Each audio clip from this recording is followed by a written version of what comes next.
Boa noite a todos. É com grande alegria e prazer que nos reencontramos nas nossas noites de estudos. Agora, todas as terças, às 21 horas, temos o nosso compromisso: estudar e comentar o Livro dos Espíritos, Obsessão e Desobsessão de Sueli Caldas com o nosso amigo Nando e o Livro dos Médiuns com o nosso companheiro Gino. É um grande prazer agora podermos estar todos reunidos e estudando essas grandes obras, né? O Livro dos Espíritos, o Livro dos Médiuns, e temos Obsessão e Desobsessão. Como diz o Nando, uma grande, eu diria, vou modificar um pouco o que ele falou, eu acho que é uma grande terapia, um grande ensinamento ali, o livro, porque nos mostra, passo a passo, como é fácil perdermos o plumo, assim dizer, né? E acabar causando obsessão e também podendo ser obsediados, né? É um livro muito importante. Fora as obras do Allan Kardec, eu diria que esse livro é um dos principais, um dos principais itens da obra de Sueli Caldas e um livro muito importante para nós, para todos, né? Independente da religião. E ver como funciona a obsessão e desobsessão, né? Mas deixa esse tema aí que é muito palpitante para o nosso companheiro Nando.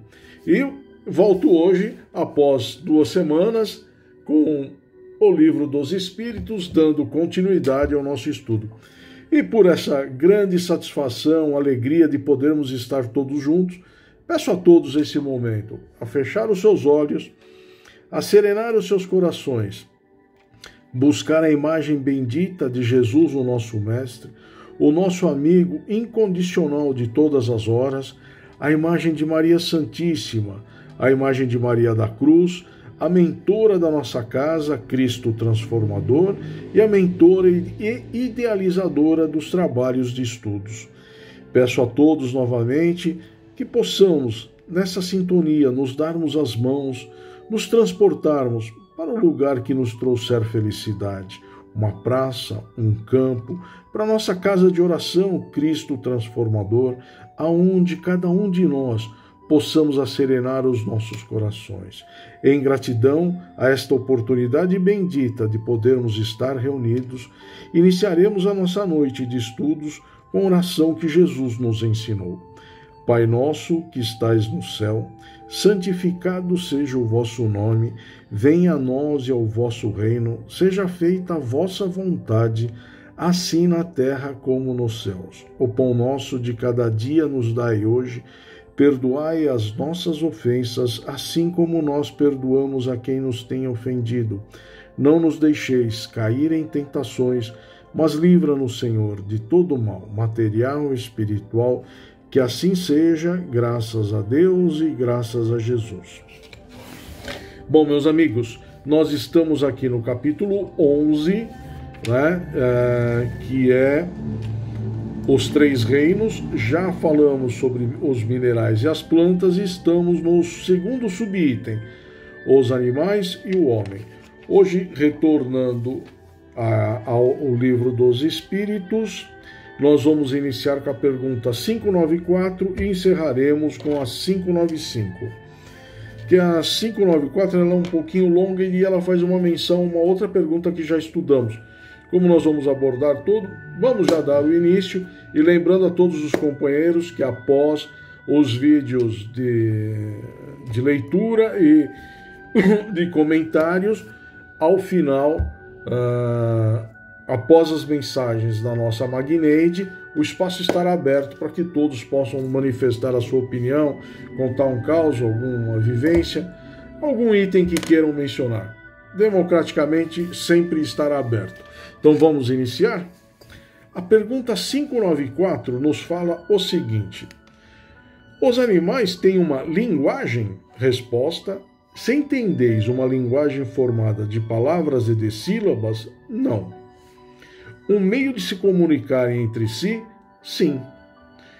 Eles se dizem muito mais coisas do que acreditais, mas sua linguagem é limitada, como suas ideias e suas necessidades. Podemos chamar de 594A, animais que não têm voz. Ao que parece, eles não têm linguagem? Ele se compreende por outros meios. Vós outros, homens, não tendes senão a palavra para se comunicarem? E os mudos, que dizem deles? Os animais, estando dotados da vida de relação, têm meios de se informarem e de se exprimirem as sensações que experimentam. Crê que os peixes não se entendem entre si? O homem não tem, portanto, o privilégio exclusivo da linguagem, embora dos animais seja instintiva e limitada, pelo círculo de suas necessidades e suas ideias, enquanto a do homem é perfectível. Perfectível aqui quer dizer que se pode aperfeiçoar, olha que interessante, e se presta a todas as concepções de sua inteligência. Aí vem uma observação: os peixes, com efeito, que migram em massa como as andorinhas, que obedecem ao guia as que conduz, devem ter meio de se informarem, de se entenderem e de se combinarem, talvez por uma vista mais penetrante que lhes permita distinguirem os sinais que fazem. Pode ser também que a água seja um veículo que lhes transmita certas vibrações. Qualquer que seja, é incontestável que eles têm um meio de se entenderem, como todos os animais privados da voz e que fazem trabalhos em comum. Deve-se espantar depois disso, que os espíritos possam se comunicar entre si sem o sonoro da palavra articulada? Aí ele faz uma menção à pergunta 282, que nós já estudamos, que é a seguinte: como os espíritos, faz parte do capítulo 6, Vida Espírita. A pergunta é a seguinte: como os espíritos se comunicam entre si? A resposta: eles se veem e se compreendem. A palavra é material, é o reflexo do espírito. O fluido universal estabelece entre eles uma comunicação constante, é o veículo de transmissão do pensamento. Como para a voz o ar é o veículo do som, uma espécie de telégrafo universal, que liga todos os mundos e permite aos espíritos corresponderem-se de um mundo ao outro. Bem bacana, né? Então, meus amigos, a palavra é material.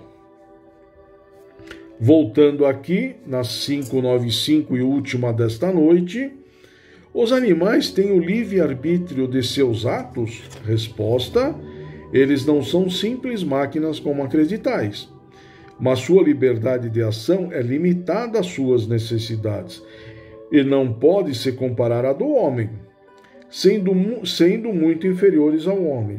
Eles não têm os mesmos deveres. Sua liberdade está restrita aos atos da vida material, ou seja, praticamente a sobrevivência, né? Me perdoem. Meus amigos, esse vídeo já ficou um pouquinho longo, mais do que de costume, por causa que eu coloquei a pergunta 282, que faz uma menção, e a 594 ficou um pouquinho longo. Então, para não me alongar mais, voltamos em breve.